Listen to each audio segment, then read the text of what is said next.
Yet ever they grew into each other more, until it seemed no power could rend apart, since even the body's walls could not divide. It is the burning of two flames in one body.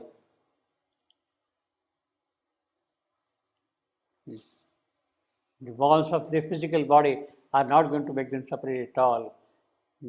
Their subtle union is always there. Forever they grew. Now, this is the yogic siddhi Savitri is attaining due to her yoga of sorrow. This is a kind of a yoga of sorrow. This is Savitri yoga of sorrow. And the siddhi of this yoga is that with the realization of that, they have become inseparable from each other. Yet ever they grew into each other until the same. Well, now this is something important, very powerful, very yogic. Thus, in the silent chamber of a soul, crossing aloud to live with secret grief, she dwelled like a dumb priest with hidden gods, unappeased with the wordless offerings of her day, lifting to them her sorrow like frankincense, her life the altar, herself the sacrifice. Now, silent chamber, cloistering, silent chamber, that is important.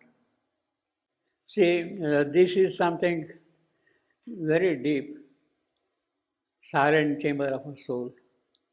I am referring to what is going to happen later on. See, Satyavan's soul is being taken away, is being carried by death, and Savitri is following them.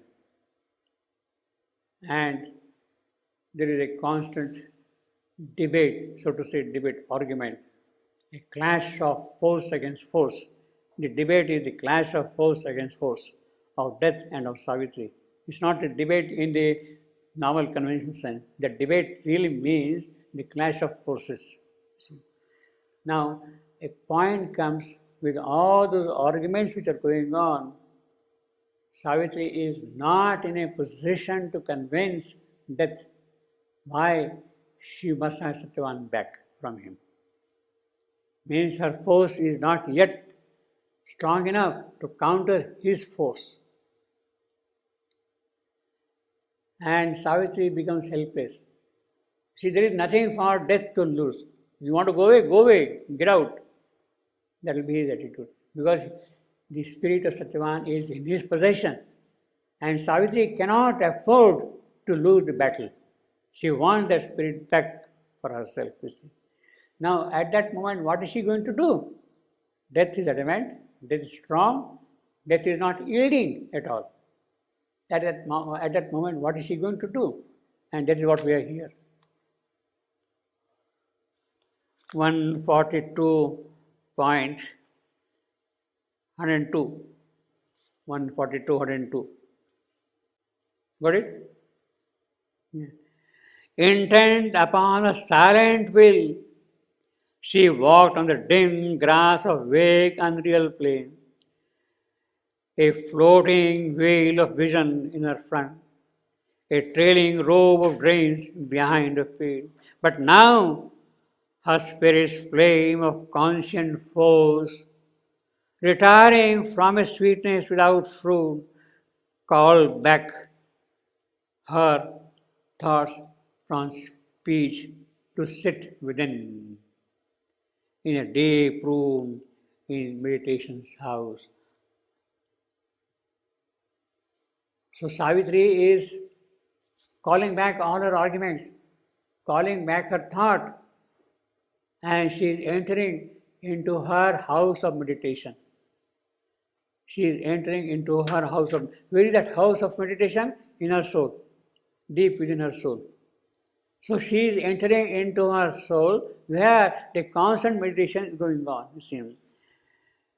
But now her spirit's flame of conscient force, retiring from a sweetness without fruit, She is not getting the fruit of the argument and all that, you see, of that argument. See.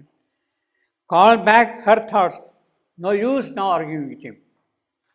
You see. Call back her thought from speech to sit within in a deep room in meditation's house. Savitri is entering into her meditation's house. And what does she say there? For only there could dwell the soul's firm truth. It is only in that meditation's house the soul's truth could dwell. Imperishable, a tongue of sacrifice, it flamed unquenched upon the central hearth, where burns for the high house lord and his mate, the homestead's sentinel and witness fire, from which the altars of the gods are lit. Very, very powerful sentence, very, very complex sentence also. Basically, what is happening is Savitri is entering into her meditation's house. And what does she see there? She is seeing there a constant yajna, sacrifice being performed within her soul. And who is performing the yajna? The sacrifice. The house lord and his mate. Ishvara and Ishwari. The Supreme Himself and His force, Shakti. They are performing constantly that yajna in her house of meditation. And Savitri is entering into that yajna. And the moment she sees that yajna going on, it is the Supreme Himself who is offering the yajna. It is forced there, house lord and his mate, as it says here. Ishvara and Ishwari. They are doing what we call in the ritual term Yajamana and Yajamanin. Yajamana, who is doing the offerings, Lord. Yajamanin, his companion, assisting him for the offering. So what the Savitri say in her house of meditation, that there is a fire burning here, a sacrifice is going on constantly, and the sacrifice being performed by none but the divine Purusha himself and the divine Prakriti together. They are performing it. As a result of that, what happens? Savitri has now full control of the situation. Savitri was helpless until now. She was arguing, so to say, with death. He was not yielding at all. But the moment she sees that the yajna is going on, the situation has completely changed. How? 105. All still compelled when gliding on unchanged, still were the order of these worlds reversed. With that yajna, the entire order now got changed, reversed. What? The mortal led, the God and Spirit obeyed. Savitri has taken the full control now. She is immortal. And she is now leading the march. See, physically the march is, the spirit of Satyavan is here. Behind the spirit of Satyavan is death. And behind death is Savitri. That is the march. Spirit of Satyavan, death and Savitri. So it is between Satyavan and Savitri who is standing death in between. And death is pushing the spirit of Satyavan towards his abode.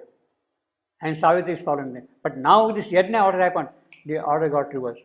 The mortal led, the God and Spirit obeyed. God, death, Spirit, Satyavan. Whatever she is going to say now, they are going to obey.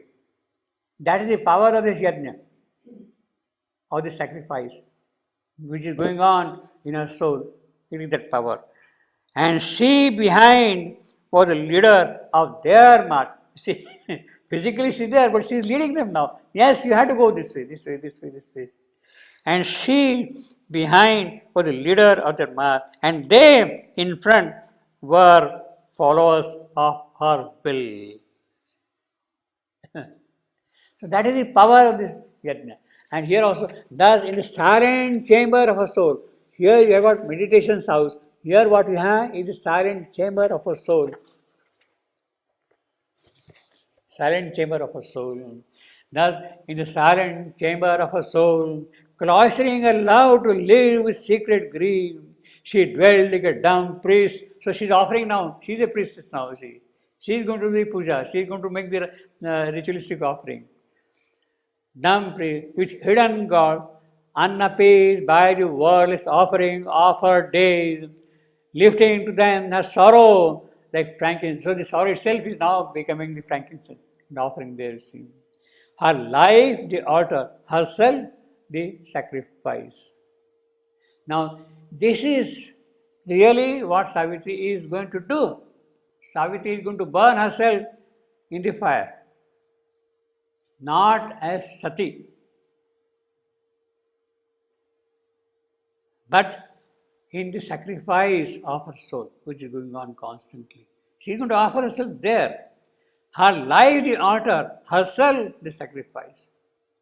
That is the true sense of Savitri's Satihood, the spiritual sense of Savitri's Satihood.